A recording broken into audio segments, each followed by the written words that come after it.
Hi, Professor Nip. My name is Lexi Vogel, and I am coming to you from my apartment in Urbana, so please excuse any cars driving by and making some noises. So I wanted to start off talking today about the subconscious rules we learn as we become more and more frequent viewers of horror films. And for example, in A Drop of Water, we know to not be skeptical.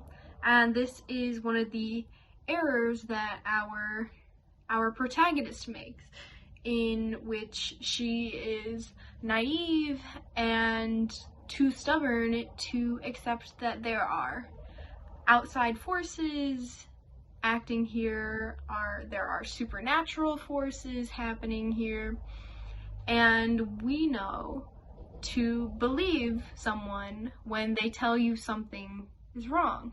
So the woman at the beginning and throughout, who runs to grab a pair of shoes, who won't approach the corpse, she is portrayed as a little bit crazy, but we know as audience members that there is often more to that story, and that there is certainly lots of rationale for that.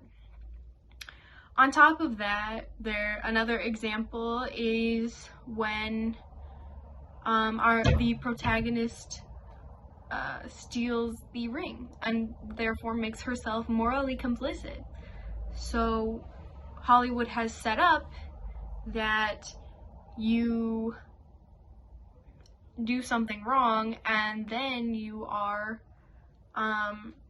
wronged, essentially, and that you sort of deserve that cycle because theft is bad, and therefore when something bad happens to you because of that, then the moral order is still in place.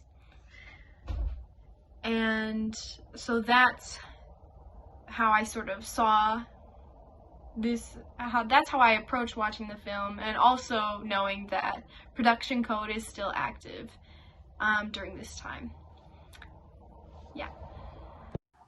I learned a lot from being in the audience with my classmates about how they were going to be approaching the films we watched this semester. And I can tell from the beginning that there was a lot of laughter at things that maybe don't meet the same standards of the extensive special effects we see in horror films today. So when we got to the portion in which we saw this this corpse from A Drop of Water, we heard a lot of laughter, and I was willing personally to be afraid, because I like physical special effects. I don't think computers have necessarily made the horror genre. I think there are many very practical special effects that work amazingly. I've seen it in The Babadook, where they use ordinary items like clothing to even represent and give you the physical presence of something else. And I thought that the corpse, or the making of the corpse, was pretty gruesome. I thought it was gross, and I was willing to let that be. But when we hear laughter in the theater, that sort of indicated to me that we were dealing with a bunch of people that are more accustomed to this digital special effects rather than physical ones, which is okay. I mean, they have been taught that that's what that's supposed to look like, but I really enjoyed the practicality of it all and the consistency in how the images looked. Lastly, I wanted to talk about the H.P. Lovecraft reading and sort of the things I took away from it and what I thought were interesting points that Lovecraft makes. So it starts off with um, talking about fear as an emotion, and I think this is super important because to me, it's why I really see so much value in horror films to begin with. To be able to elicit a fear response, I believe takes a lot of skill.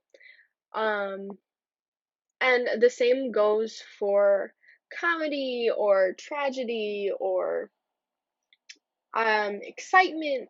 These things all do take skill, but I see a lot with horror that we deal with. We deal with a lot of fear and anxiety day to day, but that people try and not include the horror genre, which makes a lot of really wonderful points about how fear can control you, but there are ways to work with it and um, make it part of the conversation of our daily lives. And then I wanted to talk about how in the reading there is sort of, I see it as an appreciation, um, but maybe